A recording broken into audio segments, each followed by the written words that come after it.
한 주간이 아니라 3일 만에 만났네요. 샬롬 반갑습니다. 오늘 영상으로 또 함께하는 또 우리 귀한 성도님들 샬롬 반갑습니다. 설마 저 혼자 샬롬하고 있는 건 아니겠죠?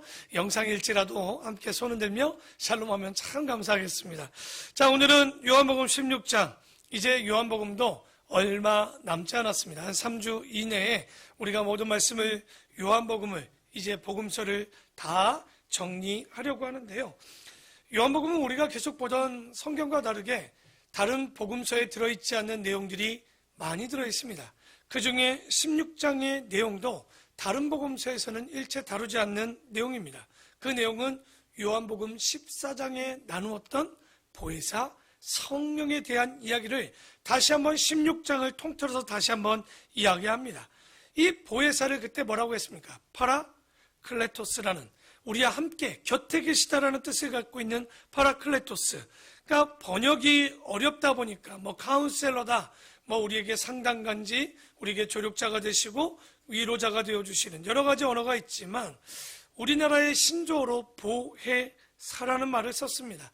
그러나 예전에 우리가 찬송가 중에 보면 불길 같은, 원래는 성신이라고 불렀습니다. 그런데 이게 이제 찬송가가 개역 개정으로 바뀌면서 성신이란 말을 거의 쓰지 않죠. 근데 저희가 어렸을 때만 해도 불길 같은 성신, 성신이라는 말을 교회 안에서도 성령을 대신해서 많이 썼습니다. 그러나 이제는 근자에 와서는 다 성신이 아니라 성영이라는 이런 또 호칭을 통해서 우리가 성령님을 표현하고 있는데, 그래서 우리가 이 성령을 통해서 어떻게 하면 성령이 오는가, 제자들은 좀 이해하지 못했어요. 왜냐하면 요한복음에서 계속 하시는 얘기가 있습니다.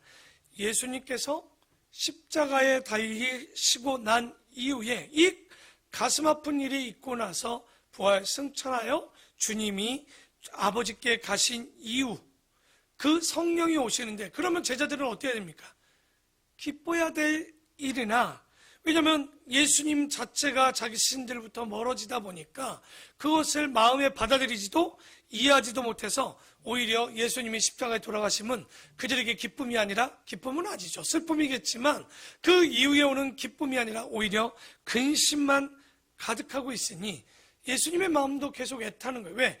계속 내가 고난받을 것, 십자가에 대한 이야기, 다시 올 것에 대한 이야기, 부활 승천에 대한 이야기를 하지만 이해가 되지 않으니 그들은 근심만 쌓여가고 있다 보니 예수님께서 다시 한번 16장에 제자들에게 성령의 일에 대해서 이야기를 합니다. 1절에 내가 이것을 너희에게 이르는 것은 너희로 뭐하지 않게? 실족하지 않게 한다. 우리가 신앙생활이나 삶을 살아갈 때 실족하는 이유가 뭘까요? 그것은 오해를 통해서 오는 실족이 굉장히 많습니다. 사람에게 왜 시험 혹은 왜 어려움을 당합니까? 그 사람을 오해할 때. 그러니까 우리가 주님께도 왜 실족당하는 일이 있냐면 그 주님의 뜻을 모르거나 때를 모르면 왜 언제까지 나에게 이런 어려움을 주시며 왜 나에게 이런 일들을 주는지, 그런 원망과 불평을 얘기하게 됩니다. 그게 바로 예수 그리스도에 대한 뭡니까? 오해를 통해서 뭐가 나타난다? 실족이 오게 된다는 거예요. 그러니까 예수님이 십자가에 죽으시고 다시 살아나셔서 부활 승천하시지만, 그러니까 이런 이야기들을 갑자기 예수님이 십자가에 돌아가 보십시오. 돌아가신다면 제자들이 얼마나 이 불의의 사고로 돌아가셨냐 이러실 거기 때문에 예수님은 그들이 실족하지 않도록 미래에 대한 이야기들을 하곤 합니다. 그러니까 일이 일어난다고 해놓고 돌아가셔야 제자들이 그때는 받아들이지 못해도 후에는 깨달아서 이 희생이 헛된 희생이 아니라 우리들을 위한 희생이었음을 깨닫지 않겠는가. 그래서 얘기하지만 아직은 그럼에도 불구하고 제자들은 이해하지 못하고 있습니다. 그래서 오늘 이 모든 내용들을 보면 예수님이 오시고 죽으시고 다시 사시고 부활하셔 승천하셔서 이 이해하는 데까지 그 모든 이야기들, 알고 보면 지금 16장의 이야기는 제자들뿐만 아니라 우리 기독교의 기본 진리를 다시 한번 이야기를 하는 거예요. 그래서 이 말씀은 오늘 여러분이 잘 기억하시고, 솔직히 오늘 16장은요 그냥 읽어도 끝나는 이야기입니다. 그렇게 길지 않아요. 금방 끝낼 거예요. 다만 오늘 이야기를 통해서 우리가 보는 건 뭐냐면 성령에 대해서 잠깐 살필 거예요. 왜냐하면 16장의 이야기는 성령, 이 도대체 성령, 이 제자들도 이해하지 못한 성령이 뭐냐. 어쨌든 이 이야기를 하는 목적이 뭐냐, 너희로 실족하지 않게 하기 위해서 내가 이 이야기를 꺼내는데, 자 봐라, 사람들이 너희를 출교할 뿐 아니라 때가 이르면 물은 너희를 죽이는 자가 생각하기를 이것이 하나님을 섬기는 일이라 하리라. 이게 뭔 말입니까? 출교? 너희들이 곧 내가 가면 출교를 당한 일을 당할 거라는 거예요. 어디서 출교를 당한다는 얘기입니까? 대답을 한번 해볼까요? 어디서 출교를 당한다는 얘기예요, 지금 이 이야기는. 그렇죠? 안 물어보면 아는 것 같은데. 그러면 사지선답 말고 두 가지 것 중에 하나 합시다. 유대교입니까? 기독교입니까? 우리 어린 친구들 대단해요. 유대교입니다. 지금 그러니까 예루살렘은 자꾸만 예수님이 계시니까 기독교가 막 만연하고 다 퍼진 줄 알지만 그게 아니죠. 예루살렘은 지금 바리새인들과 사두개인들과 율법학자나 이 모든 사람들은 하나님만을 섬기는 유대교인 거예요. 예수님을 믿는 자들은 어떻게 되는 거예요? 그것 때문에 유대교에서 출교를 당하는데, 그거는 출교로 끝나는 게 아니에요. 정치, 종교, 그리고 그 안에 생활이 모두 다 그 사회에서 축출을 당하는 거예요. 여러분, 지금 우리가 이 어려운, 이번에도 코로나로 제가 아는 목사님 한 분이 개척을 해서 다른 곳으로 이제 교회를 옮겼는데 코로나가 터졌잖아요. 목회를 멈추게 됐어요. 왜 멈췄는지 압니까? 코로나 때문에 멈췄어요. 코로나 때 2년 동안 기독교가 굉장히 핍박이라기보다는 기독교에 대한 사람들의 잘못된 인식 때문에 기독교를 굉장히 싫어하죠. 건물주가 바뀌었는데 교회에 있는 거 싫다고 바로 계약을 해지하고 내쫓은 거예요. 그러니까 지금 이런 일들, 그러니까 여러분, 출교라는 건 우리가 뭐 아주 맛배기를 보고 있는 거죠. 그런 부분들을 보면, 그러니까 그 시대에 그 지역의 그 사회에서 출교라 하면 사회적으로, 종교적으로, 정치적으로 다 배제당하는 거예요. 아예 너희들끼리 믿어라. 그럼 믿는 건 자유지만 니들끼리 믿어라요. 절대 사회의 일원으로 인정하지 않는 일들을 너희가 살게 되는, 그러니까 살 길이 없어지는 일들이 있을 거다. 그리고 너희를 죽이는 자가 생각하기를 이것이 하나님을 섬기는 일이다. 당연한 일로 여기겠죠. 그들이 이런 일을 할 것은 아버지와 나를 알지 못하기 때문에 그러죠. 오직 너희에게 이 말을 한 것은 너희로 그때를 당하면 내가 너희에게 말한 이것을 기억나게 하려 하며, 처음부터 이 말을 하지 아니한 것은 내가 너희와 함께 있기 때문에 그때까지는 뭐 이런 일들이 없겠죠. 실족할 일이 없어요. 그러나 예수님이 돌아가시면 어떤 일이 벌어집니까? 그걸 설명하거나 뭐 할 분이 안 계시는 거예요. 그럴 때는 너희들이 실족할 거야. 곧 당신이 이제 가시기 때문에 그런 일들이 있을 텐데, 지금 내가 나를 보내신 이에게로 가는데 너희 중에서 나더러 어디로 가는지 묻는 자가 없고. 그러니까 베드로가 묻기는 묻되 어디로 가냐고 물었을까요? 예수님, 베들레헴으로 가나요? 예수님, 가나안 땅으로 가나요? 어디 딴 데로 가냐고 물었겠지만 실제 진짜 예수님이 어디 가는지에 대해서 제대로 본질을 묻는 사람은 없고, 도리어 내가 이 말을 함으로 너희가 마음에 근심만 가득해지는구나. 그러니까 몰라서 그들이 핍박하는데 알면 근심이야. 그러니 신앙은 어설프게 알면 안 돼요. 왜 믿음 생활이 어렵냐면 어설픈 믿음과 어설픈 지식이 굉장히 잘못된 오해와 실족을 갖고 와서 이단이나 잘못된 신앙을 가는 거예요. 여러분, 바르게 성령의 진리가 들어오고 말씀의 진리가 들어오면 이단으로 갈까요? 어설프게 알죠. 뭐가 본질인지를 모르니까 맨날 지옥이 어딨냐, 천국이 어딨냐, 뭐 이게 종말이냐. 여러분, 요한계시록에 종말이 중요한 얘기일까요? 종말 얘기하는 게 아니에요. 그때 주님이 하실 일에 대해 다시 오실 예수 그리스도가 목적인데도 불구하고 사람들은 그때 뭐 어떤 전염병이, 전쟁이 다 모든 포커스가 엉뚱한 데 맞춰져 있는 거예요. 왜? 어설프이 아니니 그 사람들에게 오는 건 뭐예요? 믿는 자들마저도 근심만 쌓이게 되죠. 그러나 내가 너희에게 실상을 말하노니 내가 떠나가는 것이 너희에게 유익이라. 왜? 내가 떠나가지 아니하면 보혜사가 너희에게로 오시지 아니할 것이요 가면 내가 그를 너희에게 보내리니. 계속적으로 얘기하는 것 있죠. 예수님께서 오시거나 가시거나 자기 유익은 아니에요. 가거나 오는 모든 일들이 누구를 유익하게 하려고? 우리를 유익하게 하시는 거죠.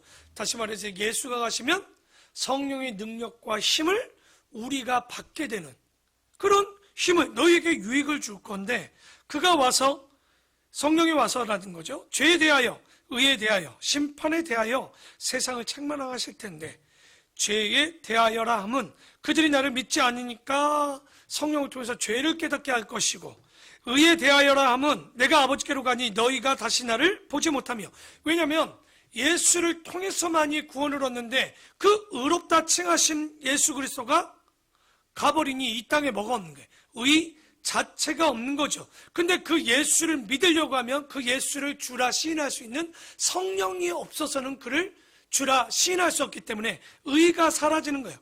그러니까 그 의가 없음을 그들에게, 너희 스스로는 죄인이야, 예수 없으면 죄인으로 끝나지만 예수를 성령으로 믿게 되면 너희가 의롭다 칭함을 받게 될 것에 대한 이런 모든 이야기를 누가 한다는 거예요? 성령께서 하실 텐데, 그래서 의에 대하여라 하면 내가 아버지께로 가니 너희가 다시 나를 보지 못하며, 심판에 대하여라 하면 이 세상 임금이 심판을 받았습니다. 또 그때 뭐 로마 시대의 또 왕인가? 그렇죠? 또 그렇게 아시겠죠? 그러니까 이건 뭐냐면, 성령이 오시면 이 세상에 꾸짖음이 있겠지만, 이 보면 예수님이 죽기까지 순종하심으로 뭐가 완성됩니까? 공의가 만족되었죠? 그러고 나니까 마귀는 어떻게 하고 싶었던 거예요? 그 공의가 완성되지 않도록 마귀는 선동하고 대적해서 예수를 죽이고자 했단 말이에요. 그런데 끝내 실패하니 세상 임금은 누구를 얘기하냐면, 그 머리에 있는 일반 세상 임금이 아니라 그들의 머리에 있는 마귀가 심판받았다는 사실을 알게 하는, 이게 영적인 얘기인 거죠. 성령이 오신 이후에 그들은 심판을 당할 것에 대한 정확한, 그들이 유혹하나 그들을 그러니 심판받을 왕을, 세상의 왕을 두려워할 필요가 우리는 없지요. 그러므로 12절에 내가 아직도 너희에게 이를 것이 많으나 지금은 너희가 말해봐야 감당하지 못하리라. 그러나 진리의 성령이 오시면 그가 너희를 모든 진리 가운데로 인도하시리니 그가 스스로 말하지 않고 오직 들은 것을 말하며.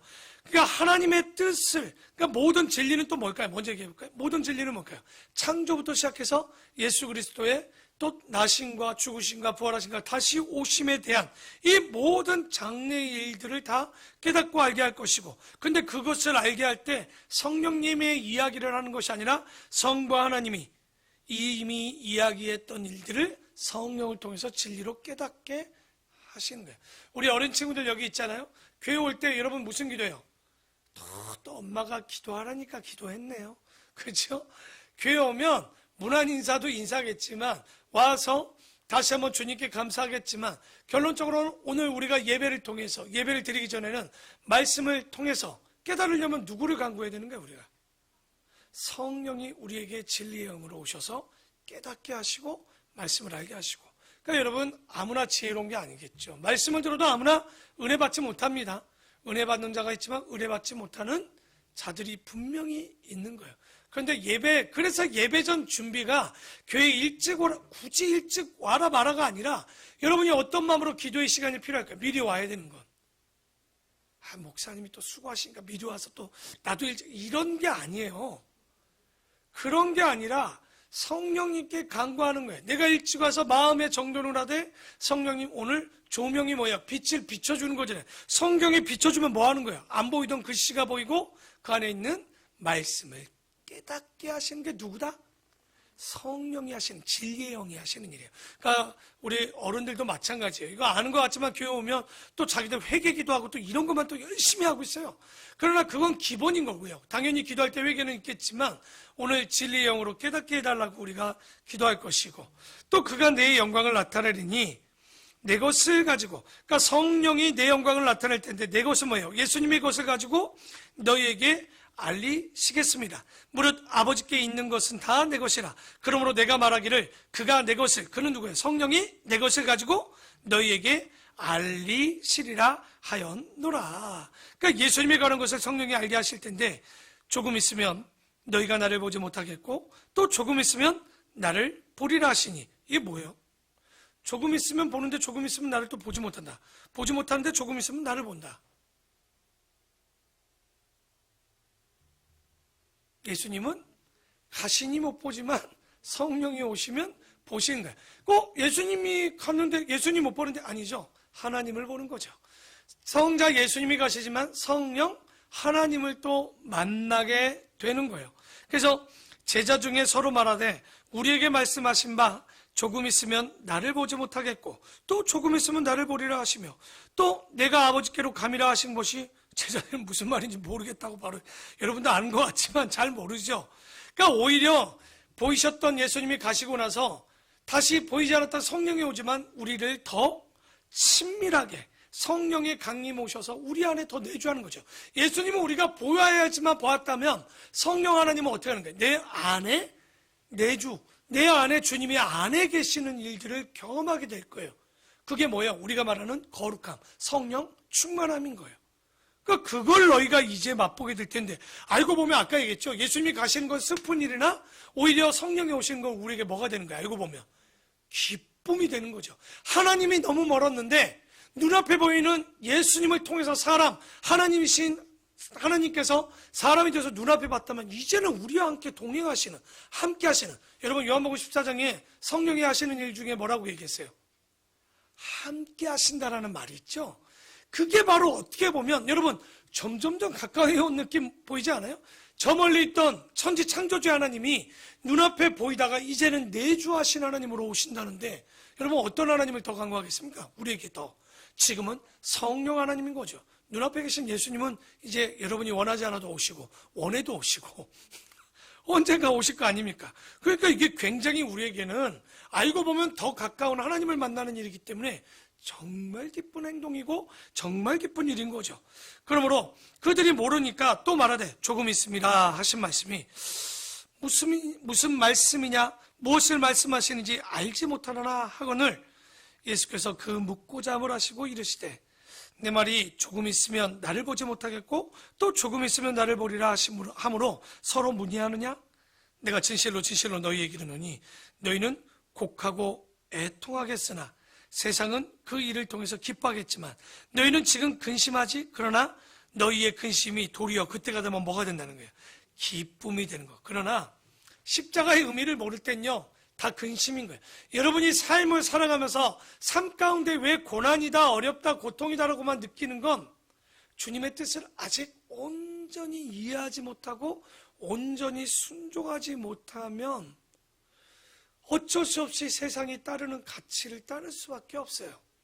그러니까 우리가 항상 기도해야 되는 것은 우리 어린 친구들도 공부할 때 매일 그런 얘기들 많이 하죠. 공부는 왜 하는 거예요? 모르죠. 그래서 하는 거예요. 언제까지?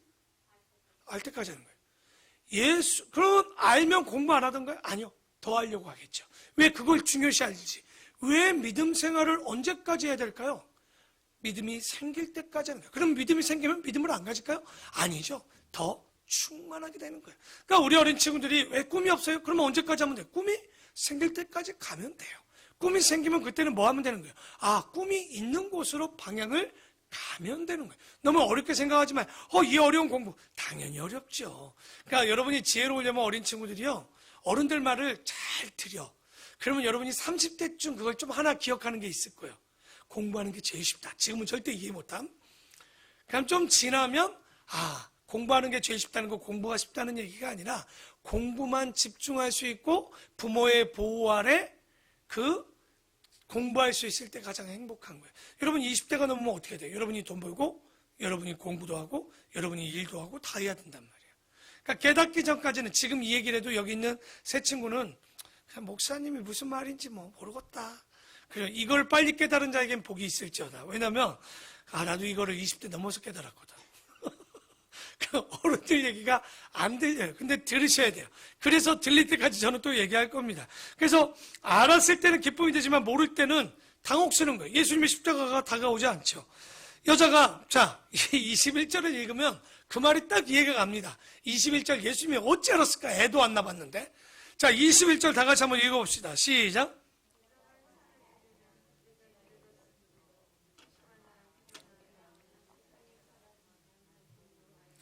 그 고통을 다시 기억하지 아니하느니라. 여러분 알죠? 저는 애를 안 낳아서 몰라요. 그러나 애를 낳기 전에 산모들이 얼마나 두려워하는지, 그 산통과 진통과 아이를 낳는 그 고통이 너무 길어서 다 그 애를 낳고 초반에 딱 그래요. 다시는 애를 안 낳겠다고. 근데 뭐 때문에 애를 낳냐? 애를 낳는데 그 기쁨이 그 고통보다 더 크니까 그 고통이 어떻게 됩니까? 일순간 사라지는 거예요. 그래서 또 뭐예요? 둘째를 낳죠. 둘째는 조금 수월해. 처음엔 가보지 못한 길, 두 번째는 가본 길이니 어느 정도 참으면 되는지를 알게 되는 거죠. 셋째는 그냥 낳던 경험으로 또 잘 낳으시고, 넷째는 그냥 낳고, 뭐 이렇게 되는 거죠. 그러니까 우리가 처음이 어려운 건 다 경험하지 못해서. 그런데 어쨌든 기쁨 중에 기쁨이 세상에 아이를 낳는 기쁨일 텐데, 그 여자가 그 고통을 기억하지 못할 정도로 그 낳는 기쁨이, 출산의 기쁨이 있듯이 지금은 너희가 근심하지, 내가 다시 너희를 보리니 너희 마음이 기쁠 것이요 너희 기쁨을 빼앗을 자가 없게 될 거야. 그날에는 너희가 아무것도 내게 묻지 아니하리라. 내가 진실로 너희에게 이르노니 너희가 무엇이든지 아버지께 구하는 것을 내 이름으로 주실 것이야. 그러니까 지금까지는 너희가 내 이름으로 아무것도 구하지 아니하였으나 구하라. 그리야만 받으리니 너희가 기쁨이 충만하리라. 자, 16장 1절부터 24절까지 이 구하라는 건 뭘 구하라는 얘기일까요? 그렇죠? 그러니까 자꾸만 이 말을 가지고 다른 걸 구하면 다 주신 데가 아닙니다. 성령을 가지면, 제가 얘기하죠. 갖고 싶다, 되고 싶다, 하고 싶다 중에 뭐가 되면 끝나는 거예요? 하나님의 자녀 되면 끝나는 거예요. 성령이 내주하면 끝나는 거예요. 그게 끝났다는 게 끝나는 게 아니라 이제 성령이 오시면 우리가 두려울 일이 없고 걱정할 일이 사라지는 거예요. 다 가진 거죠. 그러니까 성령을 구하셔야지 그 짠챙이 돈 갖고 뭐 집을 갖고 직장을 갖고 이거 가져도 뭐예요? 채워지지 않아요. 결혼한다고 막 행복해요? 아니요. 결혼이 나쁜 게 아니라 그 안에 하나님이 함께 하시면 불행한 거예요. 그러나 하나님이 함께 하시면 결혼도 직장도 학교도 공부도 모든 것이 행복해지는 거예요. 그렇죠? 주님 계신 그곳이 그 어디나 하늘나라가 될 수 있는, 이런 비법을 가르쳐줘도 도대체 받아먹으려고 안 하니. 왜? 못 견디니까. 그 밖에까지를 견디지 못하니까 그런 거죠. 그래서 성령 받을 것에 대해서 이야기를 하는데, 우리가 성령 받는 것 외에 다소 기도하다가 응답받는 것도 기쁜 게 있겠죠. 그러나 진짜 받아야 될 것은, 우리가 응답받아야 되는 것은 다른 것이 아니라 이 성령을 구했을 때 그것이 얼마나 기쁠까. 왜? 성령이 구하면 이제 우리의 기도는 마태복음 6장 33절 말씀처럼 먼저 그의 나라와 그의 의를 구하면 어떤 일이 벌어질까요? 내가 성령께 구했는데 하나님께서 그 모든 물질의 것들, 문제의 것들이 응답되어지는 거예요. 근데 우리는 순서가 꼭 바뀌죠. 성령을 구하지 않고 내 것을 먼저 구하니까 아무리 구해도 응답이 없어. 건강도 알고 보면 나의 미래에도 아무것도 안 되는 것 같아. 근데 한번 순서를 바꿔보시라는 거예요.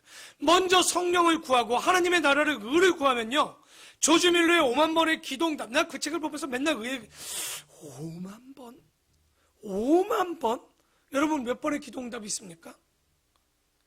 기억 못하지. 일단 체크를 안 해봤기 때문에 기억을 못해요. 근데 조지 밀러는 왜 5만 번이라고 그랬을까요? 체크한 거예요. 기도 수첩을 기록할 때 그거는 뭐냐면, 여러분 지금 큐티 노트들 있죠? 기도 노트가 뒤쪽에 좀 만들어 놓을 걸 그랬어. 좀 다음엔 다시 편집할 때는 기도 노트가 있다면 그달의 기도와 응답을 꼭 체크를 하셔야 돼요. 기도는 했고 바라지를 않아요. 기대하지를 않아요. 이루어지면 또 몰라. 그러니까 뒤에 가서 무슨 얘기하냐? 뒤에 가면 주님이 일하셨대. 몰랐는데. 왜 모를까요?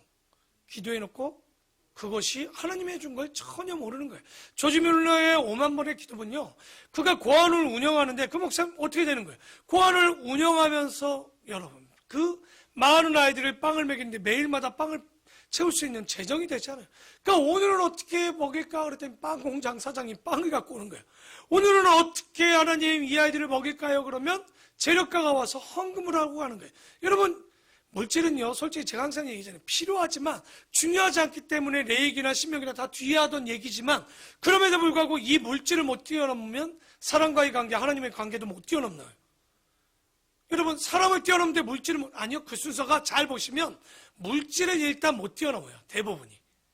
뭐 거꾸로 될 수는 있겠지만, 그러나 물질을 한번 경험해 보시면 쉽지 않아요. 왜냐하면 필요한 거기 때문에. 우리가 먹고 마시는 문제를 빼면 뭐가 있어요, 여러분? 애들 왜 대학 갈까요? 왜 직장 갈까요? 왜 우리가 결혼할 거예요? 지금 뭐 때문에 고민하십니까? 먹고 사는 의식주의 문제를 빼면 뭐가 남냐고요? 없다면 문제가 있는 거예요. 왜? 우리에게 만나를 주시고 일용할 양을 주신다고 분명히 우리에게 약속하신 하나님을 우린 믿지도 않고 시작하니 우리의 90%가 먹고 마시는 문제인데 이거 해결해 주겠다고 해도 이걸 못 믿고 가니 90%가 다 고민이고 우리가 어려움이 있는 거예요. 그러니까 참 우리가 성경을 잘 풀어보면 굉장히 쓸데없는 고민들을 하고 있는 거예요. 쓸데없다는 것이 그렇죠. 여러분이 요하는 양과 크기는 다를 수는 있어요. 주님이 생각하는 여러분에게 주시는 양과 우리가 생각하는 누릴 수 있는, 왜 물질의 은사가 없는 사람도 있어요. 그냥 주어진 만큼 쓸 수 있는 양을 가진 사람도 있겠지만 그러나 굶기지는 않으신다면 그것을 가지고 감사의 훈련을 하면 조지 뮬러처럼 5만 번에, 그러니까 내 것을 채우면 5만 번이었는데 주님 것을 채우니까 어떤 일이 벌어집니까? 5만 번의 응답이 있는 일이 있는 거예요. 저는 여러분이 이런 응답을 좀 맛봤으면 좋겠다. 그러니까 얼마나 하나님께서 5만 번의 응답? 하찮은 이런 나 같은 존재에게 이런 응답을 하신다? 얼마나 놀라운 일이고 귀 기울 일일까요? 정말 감사헌금 낼 일들이 저는 365일 여러분에게도 매일마다 저도 잘하는데 이 감사나 감사 예물이 잘 안 돼요. 감사를 못하고 있는 거죠. 알고 보면 의무적으로 하는 몇 가지 헌금은 있겠지만 감사가 떨어질 때가 많아. 그런데 신앙의 기준점, 항상 신앙의 우리가 신앙이 좋다 나쁘다를 점검해 볼 수 있는 어떻게 보면 시료와 시약 같은 것이 바로 이 감사이지 않을까. 여러분 한번 오늘 이 요한복음 16장의 말씀을 가지고 성령이 나에게 임하시고 내가 기도할 때 하나님이 어떻게 응답하시는가. 여러분 기록하시면 수도 없는 일들이, 맨날 그렇게 건강 달라고 기도하고 이렇게 교회 와서 예배드릴 건강 감사하는 사람 아마 별로 없을 거예요. 병원 안 가는 것도 감사 안 하죠. 그렇죠? 예배 드릴 수 있는 것도 이게 얼마나 감사한지 잘 모를 거예요. 억지로라고요?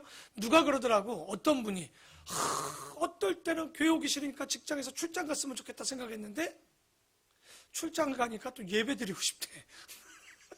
사람 마음이 되게 희한한 거야. 그러니까 예배 드릴 때도 감사해야 되고 출장 가면 또 그곳에서 또 예배하는 걸 감사해야 되는데 인간은 항상 이렇게 된다는 게 참 아쉬운 거죠. 하지만 우리가 항상 기도로 이걸 감사할 수 있는 믿음을 갖고 또 이것을 비유로 너희에게 일렀거니와 때가 이르면 다시는 비유로 너희에게 이르지 않고 아버지에 대한 것을 밝히 이를 건데 그날에 그러면 너희가 내 이름으로 구해라. 기도하라는 거죠. 간구하고 성령을 구하고 기도하면 내가 너희를 위하여 아버지께 구하겠다는 말이 아니니. 이게 뭐냐면 그러니까 너희가 내 이름으로 기도할 것이야. 기도할 수 있지. 그렇게 되면 내가 굳이 아버지께 이제 기도할 것이 없어. 너희들이 뭐 하라는 거야? 내 이름으로 기도하면 돼. 그러니까 번역이 좀 26절도요. 이게 썩 쉽지 않은 번역이에요. 이렇게 지금 돼 있는 번역이. 이는 너희가 나를 사랑하고 또 내가 하나님께로부터 온 줄 믿었으므로 아버지께서 친히 너희를 사랑하심이라. 네가 아버지에게서 나와 세상에 왔고 다시 세상을 떠나 아버지에게로 가노라 하시니. 그러니까 요한복음 계속 하는 얘기 있죠. 내가 누구다? 하나님의 아들 하나님이다 라고 얘기하고 또 하나 하죠. 위에서 왔고 다시 가신다라는 이야기를 한 26번 정도 하고 있대요. 이 안에. 그러니까 이게 참 예수님이 어디서 간다는 얘기는 오셨다는 얘기네? 라는 말이 되죠. 그러니까 다시 가시겠다라고 얘기를 하죠. 그러므로 제자들이 말하되 지금은 밝히 말씀하시고 아무 비유로도 하지 아니하시니 우리가 지금이야 주께서 모든 것을 하시고 또 사람의 물음을 기다리시지 않는 줄 아나이다. 이로써 하나님께로부터 나오심을 우리가 믿사옵나이다. 예수께서 대답하시되 이제는 너희가 믿느냐? 보라, 너희가 다 각각 제 곳으로 흩어지고 나를 혼자 둘 때가 오나니 벌써 왔도다. 그러나 내가 혼자 있는 것이 아니라 아버지께서 나와 함께 계시느니라. 이것을 너희에게 이렇게 말하는 것이 뭔지 아냐? 너희로 내 안에서 평안을 누리게 하려 함이라. 세상에서는 환난을 당할 거예요. 여기도 잘 보셔야 돼요. 나를 믿고 주님이 함께 한다고 환난이 있다 없다? 없는 것이 아니라 환난이 있고 당하겠지만 걱정하지 마. 담대하라. 왜? 이미 내가 세상의 왕들을 이기고 세상의 그 위에 왕 되어졌기 때문에 뭐 하지 말라는 거예요. 이겼으니 두려워하지 말라는 거죠. 그 여러분, 우리가 두려워한다는 것은 하나님에 대한 어떤 믿음 없음을 우리가 표현하는 건지도 몰라요. 우리가 염려함, 그래서 항상 염려하지 말고 두려워하지 말고 계속하는 거. 그러나 알고 계셔요. 염려할 것도 알고 두려워할 것도 알고 계셔요. 그럼 어떻게 돼? 매일 아침마다 부활의 기쁨을 느끼며 부활을 증거하며 염려하지 말고 두려워하지 마세요. 큐티하는 이유도 다른 게 아니에요. 새벽 예배하는 것도 다른 이유가 아니에요. 일어나 다시 한번 주님 앞에 이 두려워하고 염려하는 약한 자가 주님을 의지하겠습니다라고 선포하고 하루를 시작하는 거예요. 얼마나 큐티가, 얼마나 새벽 예배가, 얼마나 기도의 시작이 우리에게 능력이 되고 힘이 되는지 아무도 몰라요. 이거는 드리는 자만 알고요, 하는 자만 알아요. 왜냐하면 안 하는 자들은요 다 힘들어요. 주일날 예배도 힘들어요. 그렇죠? 여러분, 안 하던 여러분 자전거 돌릴 때 보시면 첫 발이 어때요? 하죠. 근데 어떻게 돌리다 보면 다리 안 돌려도 지가 돌아. 자동처럼. 그러니까 여러분이 내 삶 가운데 주님의 성령 충만은 뭐냐면, 내가 예배 한 번 힘들어, 수요 예배 힘들어, 새벽 예배 힘들어, 큐티 힘들어, 기도가 힘들어, 뭐야? 그냥 기도해. 뭐 힘들면 기도해, 힘들면 예배해, 힘들면 야 찬양하자. 왜 이게 누구는 가능하고 누구는 가능하지 않을까요? 저는 아까도 했지만 믿음 없으면 믿음 있을 때까지 돌리셔야 됩니다. 믿음 있으면요, 왜 그 모든 일들이 수월해지냐면 성령이 함께 하시고 자동으로 돕니다. 주님 나라 일하는데 나를 도구로 쓰시는 거니까 돌리는 힘의 근원은 누구부터 시작되는 거예요? 하나님으로부터 시작되는 거예요. 이걸 좀 만끽해 봅시다. 저도 조금은 만끽하나 이제는 더 만끽하여서 두려울 것 없도록. 두려움이 왜 안 오겠습니까? 오죠, 아직도.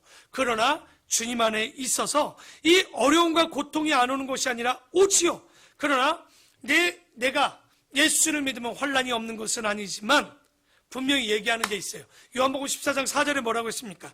내가 어디로 가는지 너희도 그 길을 알리라. 그 길은 어디라고 그랬죠? 십자가라고 그랬죠.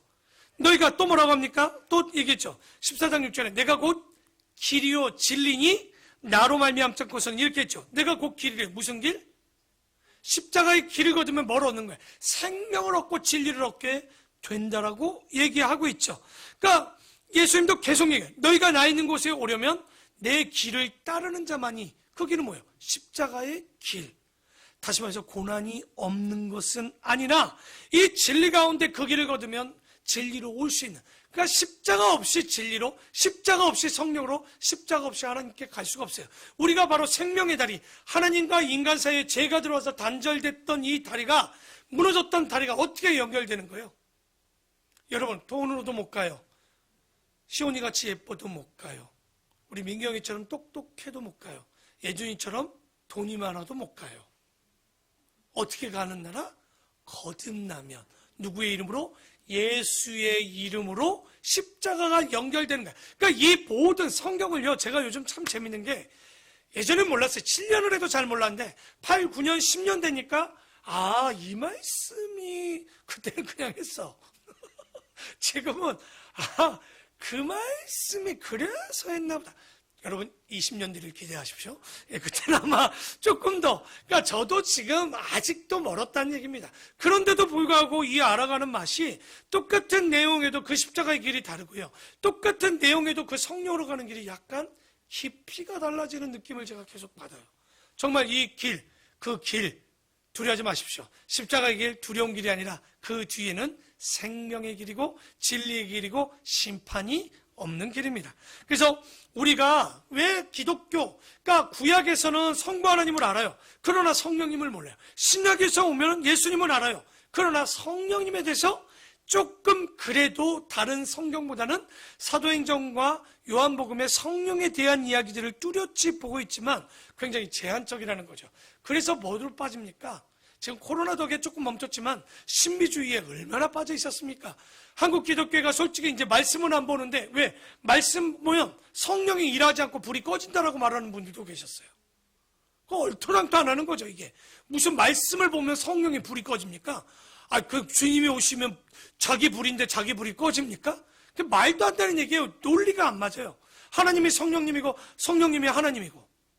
그런데 그들은 이런 논리를 통해서 하지만, 우리가 요한복음 14장과 16장을 통해서 이 주님이 중보하는 일, 심판의 일 말고도 굉장히 천지창조부터 인류 역사 가운데, 그리고 다시 오실 주님까지 우리가 인식이 제대로 돼야 되는데 간단히 오늘 이 인식의 내용들을 몇 가지만 살펴볼 거예요. 우리 한번 봅시다. 첫째는 뭐냐면 태초부터 하나님의 창조에 동참하셨다는 거예요. 창세기 1장 26절에 뭐라고 합니까? 사람을 만들 때 우리의 형상대로 우리의 모양대로 여기 우리는 누굴까요?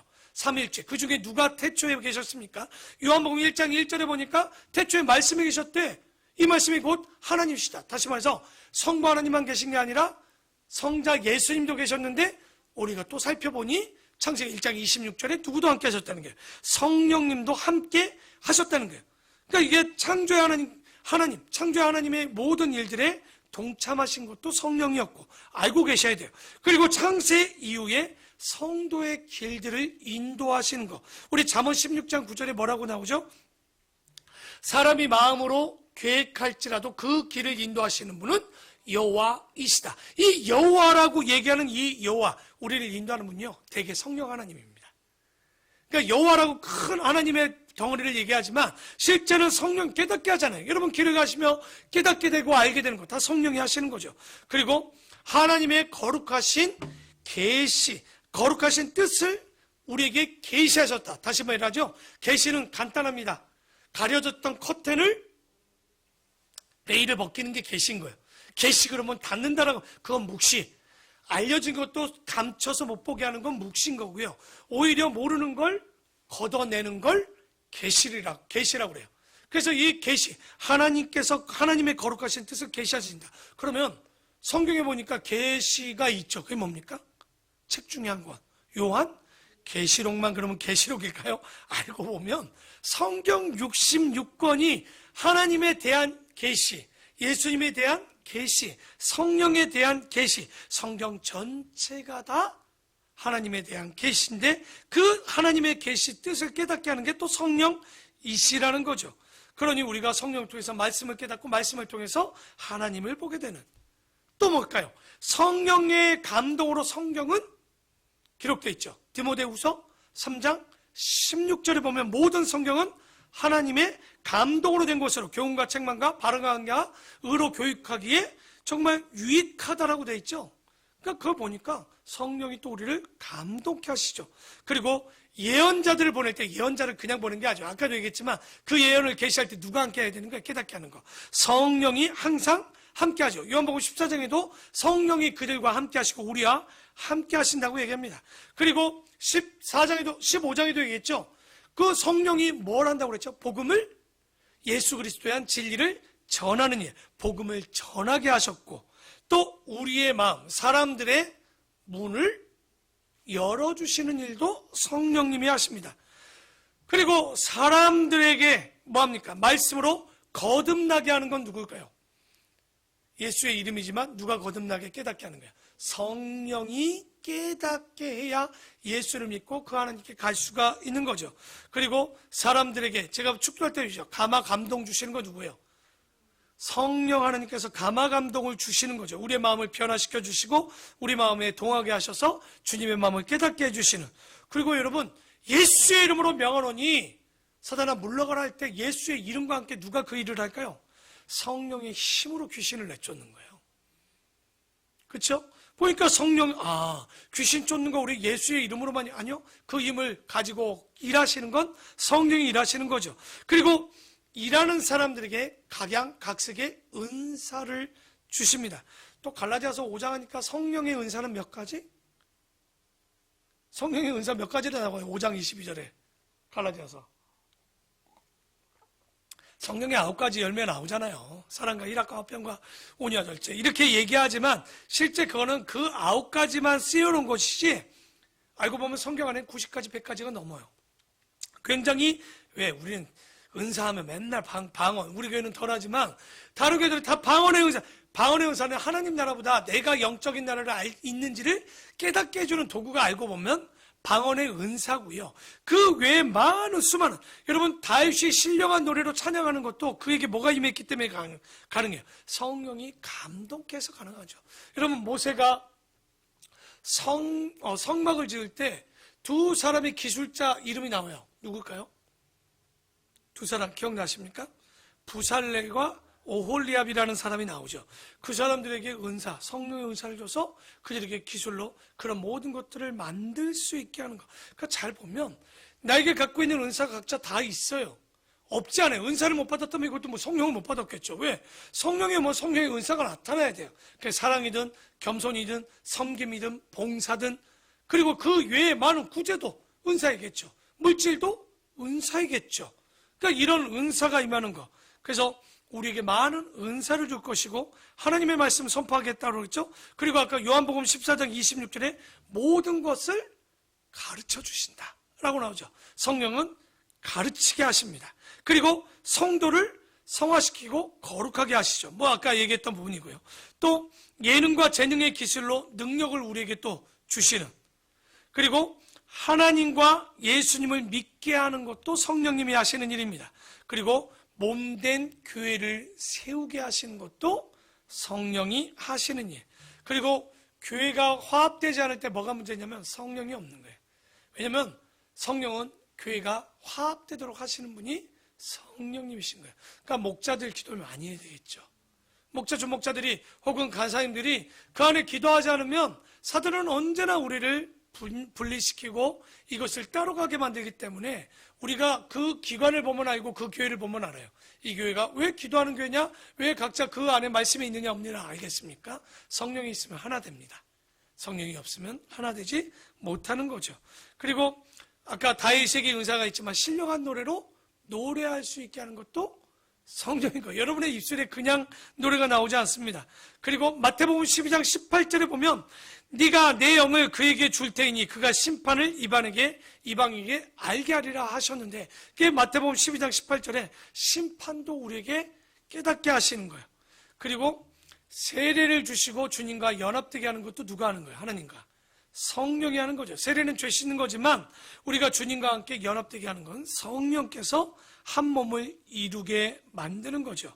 그리고 성도와 사역자를 담대하게 하시고, 여러분 베드로와 그 제자들이 잘 보시면 성령이 오신 이후와 이전, 다시 말해서 부활 승천 이후와 이전으로 나눠집니다. 부활하시고 승천하신 이후가 왜 나눠질까요? 승천하시면 누가 오셔요? 부활 승천하시면 누가 오냐고요? 성령님이, 그래서 성령님이 오시기 전과 후로 나눠져요. 베드로가 3번 부인했지만 승천 이후 성령이 오신 이후에는 그들은 담대해졌습니다. 여러분 주님 앞에 불안하십니까? 아니요. 정말 성령이 임하면 담대해지는 거예요. 그래서 예루살렘 사람들과 이스라엘 사람들하고 베드로나 그 제자들이 얘기할 수 있었던 것은 바로 성령이 임하셨기 때문에 가능한 거죠. 그리고 성령이 하는 일 중에 큰 것도 안 했죠. 고난 당하는 자들에게 위로하시는 일, 그거 성령이 하십니다. 그리고 성도에게 권능을 부어주는 것도 우리가 마태복음 28장에 나오지만 바로 성령이 하시는 것이고요. 그리고 요한복음 8장 32절에 얘기했지만 성도에게 참 진리 안에서 뭘 갖게 해줍니까? 참 자유. 왜? 진리의 영이기 때문에 참 자유를 누리게 해주는 것도 성령이 하는 거죠. 그리고 극단적인 위기에, 그러니까 다시 말해서 우리에게 고난과 환난이 올 때, 내가 말 못할 때, 말 못한다는 분들 있죠? 사람들에게 혹은 고난이 올 때 어떻게 할지 걱정할 때 뭐라고 합니까? 누가복음 12장 12절에 보면 그때 우리에게 성령께서 무슨 말을 할지 가르쳐 주신다. 그러니까 두려워하지 마십시오. 어디 가서 복음을 전할 때 혹은 나에게 어려움이 올 때 주님의 나라에 일을 할 때 나는 입술이 굳어. 누가 그 말했어요? 모세가 그 말하지 않았습니까? 목이 곧고 막 이런 말을 하죠. 입술이 굳었다라고 하는데 그게 아니라 정말 성령이 임하시면 주님이 일하는 거지. 지팡이가 일합니까? 하나님이 일하고 성령이 일하시는 거죠. 그래서 항상 반짝 지혜를 주시겠지만 계속하면 지혜가 충만하게 되겠죠. 그리고 요한복음 14장 26절에 보면 생각나게 하시는, 또 기억하고 생각나게 하시고요. 그리고 모든 진리 가운데 우리를 인도하신다. 요한복음 16장 13절에 보면 나옵니다. 그러니까 진리의 성령이 오실 때 그가 나를 증언하게 하신다라고 나옵니다. 그리고 사도행전 10장 19절에 보면 하나님의 뜻을 이해하게 하신다. 그래서 여러분도요, 성령 받기 전과 후가 다릅니다. 왜? 말씀을 전할 때 이 말씀을 기억하는 사람, 깨닫는 사람과 깨닫지 못하는 사람, 이렇게 나눠지는 거죠. 그리고 사도행전 13장 2절에 보면 안디옥 교회가 교사들이 없었단 말이에요. 선지자가 없었단 말이에요. 교사를 뽑을 때 어떻게 합니까? 선교사를 뽑을 때 교회 일꾼을 성령께서 뽑아주십니다. 누가 뽑히죠? 바나바와 바울. 그리고 또 보면 복음을 전한 선교사를 보내주시는 것도 왜? 두 사람을 성령님에서 선교사를 보내거든요. 그것도 누가 하시는 거예요? 사도행전 13장 4절에 바로 나옵니다. 성령이 일하십니다. 그리고 바울이 소아시아로 가려고 했을 때 1차 전여행 때 뭐가 막으셨어요? 성령이 소아시아를 가지 못하도록 막아서 가지 못했던 일들이 있죠. 바로 이게 사도행전 16장 6절에 보면 바로 성령께서 그 길을 지도해 주시는 거, 그리고 성령께서 그 교회의 감독을 또 세워주시는 일, 교회 머리 되신 주님이 그 안에 또 이끌어갈 감독들, 그러니까 감독이란 게 알고 보면 목회자를 또 뽑는 것도 성령께서 해주시고, 하나님의 사랑을 부어주시는 것도 성령이 해주십니다. 그리고 우리에게 또 힘이 되는 게 로마서 15장 13절에 보면 고난 가운데 우리를 소망이 넘치게 해주시는 것도 성령님이 하시는 일입니다. 그리고 고린도전서 12장 3절에 중요한 거요. 예수를 주라 신하게 해주시는 것도 누구다? 성령이 하시는 거예요. 그러니까 제자들을 데리고 3년간 다녔지만 그들이 구주라고 고백하지 못했어요. 그러나 성령이 임하고 진짜 이제 구주로 주는 그리스도시요 살아계신 하나님의 아들이다 이렇게 했지만 진짜 성령이 아니고서는 바요나 시모나 얘기잖아. 아버지께서 너를 깨닫게 하지 않으면, 성령이 깨닫게 하지 않으면 그 고백조차도 할 수 없는 게 우리라고 얘기합니다. 그리고 고린도후서 13장 13절에 보면 성령께서 우리로 교제하게 하시는 거 또 이렇게 나와 있고요. 또 빌립보서 1장 19절에 보면 성도의 삶을 도와주신다라고 얘기합니다. 그리고 성도로 하여금 도와주시는, 삶을 도와준다는 건 빌립보서 1장 19절이죠. 빌립보서 3장 3절에 보면 이런 이야기를 또 해요. 성도로 하여금 봉사하게 하는 거. 여러분, 교회에서 봉사하시는 분들 있죠? 자기의 의지 같죠? 아니요. 아닙니다. 성령께서 그들에게 은사를 주시는 거예요. 그러니까 교회 안에서 봉사 못하는 사람들은요, 구하셔야 됩니다. 이렇게 종종 가다 또 이제 배 아픈 사람들이죠. 왜 나만 청소하고, 나만 봉사하고, 왜 나만 교사하고, 나만 교회 또 목자하고, 나만 또 간사. 여러분, 이거 복인 줄 아십시오. 아무나 그 일을 맡겨주시는 게 아니라 항상 일할 수 있도록, 그리고 지혜와 총명을 주시는 것도 성령이 하시는 거죠. 그리고 디도서 3장 5절에 보면 성도의 삶을 새롭게, 여러분 지치셨습니까? 정말 삶 가운데 독수리 같은 새 힘을 주시는 건 성령이 임하실 때 가능합니다. 그리고 갈라디아서 5장 22절에 보면 뭐라고 합니까? 선한 열매. 여러분, 우리는 선을 행해야 되는 자들이잖아요. 어떤 열매가 열리고 계십니까? 우리가 지난주 15장의 이야기를 요한복음 15장에 했지만 여러분은 어떤 열매를 맺고 계시나요? 가지가 붙어 있기는 한 겁니까? 아니면 가지도 아니고 그저 쓸모없는 그런 가지인지.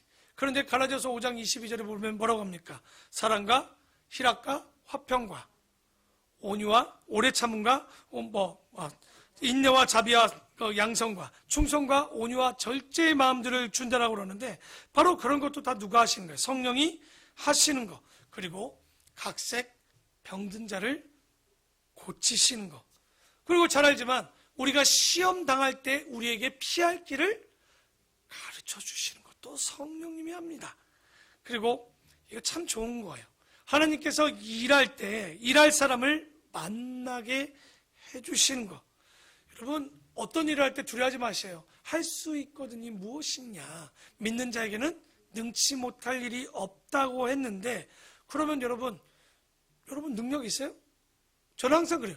저에게 찬양의 능력을 주고 말씀의 능력을 주시고 막 그렇게 얘기 안 해요. 저는 어차피 나에게 없는 게 있는 걸 알거든요. 그래서 맨날 기도해. 하나님, 내 부족한 부분을 내가 못하는 부분인데 저거는, 그랬더니 하나님이 또 그 부분을 보내주셔요. 어떨 때 행정적으로 내가 못하는 부분들이 있는데 우리에게 또 청년들이 내 부족한 부분을 채워줍니다. 또 어떤 분들은 내가 좀 앞서기를 좀 더디할 때 나 앞을 이끌어주는 분들이 있어요. 또 앞으로만 너도 열심히 하면 뒤가 빵꾸나잖아. 그러니까 뒤에서 또 요거를 잘 보필해주는 분들이 있어요. 그거 누가 하시는 걸까요? 성령님께서 정말 사람을 붙여줍니다. 여러분, 목장 중에 혹시 어려움이 있을 때 저는 되질문하고 싶은 거예요. 기도하셨습니까? 우리 목장에 어떤 사람이 필요하고 그걸 기대하고 기도한 적 있냐고요. 또 기도도 또 아주 기가 막혀. 주님 배가 하게 해주세요. 이런 기도하지 마시고 주님 나라를, 제가 그랬잖아요. 좀 고급지게 기도하라고.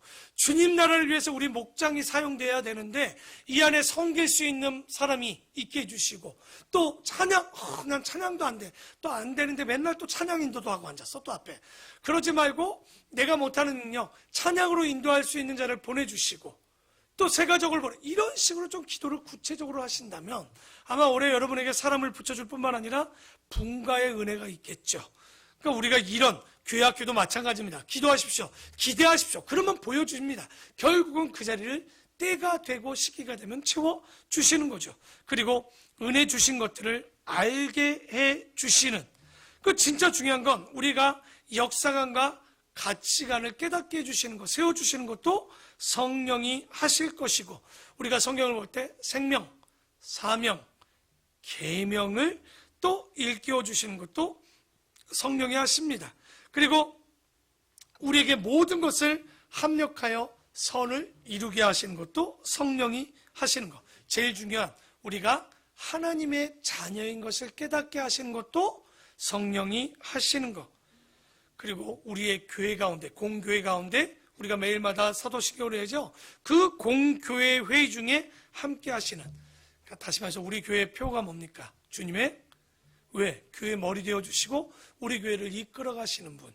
그러니까 원래 더 해야 되는데 내가 한 50개만 했어요. 원래는 한 100개를 하려고 그랬는데 뭐 반복되기도 하지만, 우리가 성령에 대한 이런 일들을 너무나도 많이 있음에도 불구하고 성령하면 뭐예요? 맨날 또 불길 같은, 그래서 성령 받았냐 그러면 뜨겁냐 그러면 안 뜨거우니까 성령 안 받은 것 같아. 불길 같은 일에 있지 누가 불 같은 성령이라고 했어요? 그러니까 불 받은 성령이라고 했어요?